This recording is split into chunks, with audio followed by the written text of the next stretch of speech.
इचलकरंजी आणि हातकणंगले येथील विद्यार्थ्यांसाठी आनंदाची बातमी. तुम्हाला कॉम्प्युटर शिकायचं आहे तर चला मग इचलकरंजी येथील अभिजित कॉम्प्युटर टायपरायटिंग इन्स्टिट्यूटमध्ये आपला प्रवेश निश्चित करा. मिळवा GCC TBCचं ज्ञान वाढेल महाराष्ट्राची शान. ज्याच्या हाती संगणक माऊस तो पाडील पैशाचा पाऊस. कॉम्प्युटरमध्ये ज्यांची अचूक गती, शिक्षणात त्याचीच होईल प्रगती. दरवर्षी 100% निकालाची परंपरा अभिजित कॉम्प्युटर. बाहेरगावच्या विद्यार्थ्यांना बससाठी पासची सोय. अभिजित कॉम्प्युटर. अगदी योग्य व माफक दरात सर्व कोर्सेस. अभिजित कॉम्प्युटर. कॉम्प्युटर टायपिंगशी मैत्री, सरकारी नोकरीची खात्री. अविरत 40 वर्षे शिक्षण कॉम्प्युटर क्षेत्रात वावरणारं विश्वसनीय नाव. Abhijit computer typewriting institute. करा सुरुवात दर्जेदार शिक्षणाची. ध्येयपूर्ती होईल परिपूर्ण यशाची. इचलकरंजीतील एकमेव अद्ययावत कॉम्प्युटर टायपिंग शिक्षणासाठी Abhijit computer typewriting institute. GCC TBC इंग्रजी, Marathi, Hindi computer typing course. सरकारी, निमसरकारी, खाजगी नोकरीसाठी आवश्यक अभ्यासक्रम. Government certificate in computer typing basic course. संपर्क अग्निशामक रोड, महावीर अपार्टमेंट, पद्मावती कन्या शाळेसमोर, इचलकरंजी. मोबाईल क्रमांक आहे 99 22 23 0983 किंवा 79 72 93 14 45. विधानसभेत मराठा आरक्षणावरील चर्चेला उत्तर देताना मुख्यमंत्री एकनाथ शिंदे यांनी केलेल्या भाषणावर विरोधकांनी नाराजी व्यक्त केली आहे. 24 डिसेंबरपर्यंत सरकारला मराठा आरक्षण देता येत नसल्यानं त्यांनी आता गाजर दाखवण्यास सुरुवात केली असल्याची टीका विरोधकांनी केली आहे. विधिमंडळ परिसरात पत्रकारांशी संवाद साधला त्यावेळी ते बोलत होते.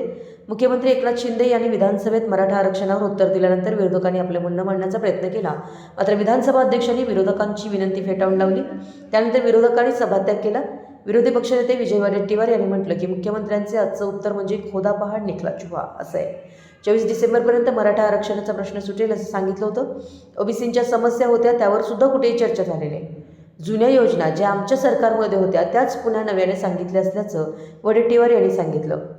निवडणुकीपर्यंत वेळ मारून न्यायची आणि आचारसंहिता आली की मग पूर्ण विषय संपवायचा असा डाव असल्याचा आरोप त्यांनी केला. माजी मुख्यमंत्री आणि काँग्रेसचे नेते अशोक चव्हाण यांनी म्हटलं की 19 डिसेंबर ते 24 डिसेंबर यामध्ये सरकारकडे करायला काही नाही. फक्त आतापर्यंतचा इतिहास मुख्यमंत्र्यांनी विधानसभेत सांगितला. मराठा आरक्षणासाठी कोर्टात जे वकील आमच्या सरकारच्या वेळी होते तेच वकीलत आहेत असं त्यांनी म्हटलं. मराठा आंदोलकांवरील केसेस मागे घेऊ या संदर्भात एक कुठलंही आश्वासन आता पुन्हा दिलं नाही. त्याचा उल्लेख सुद्धा नसल्याचं चव्हाण यांनी सांगितलं. फेब्रुवारीपर्यंत हा निर्णय पुढे न्यायचा आणि आचारसंहिता लागल्यावर पुन्हा एकदा गाजर दाखवायचं असं काम सरकारचं सुरू असल्याचं त्यांनी म्हटलं.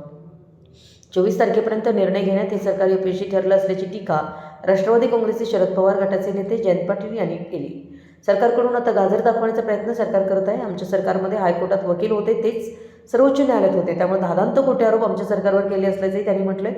मुख्यमंत्र्यांनी आजची वेळ मारून नेली. त्यांच्याकडे काही ठोस निर्णय नाही हे त्यांच्या भाषणावरून कळलं असल्याची टीका त्यांनी केली आहे. किती कुणबी सर्टिफिकेट दिली यावरही भाष्य त्यांनी केलं नाही. मुख्यमंत्र्यांचं भाषण वेळकाढूपणाचं असल्याची टीका त्यांनी केली.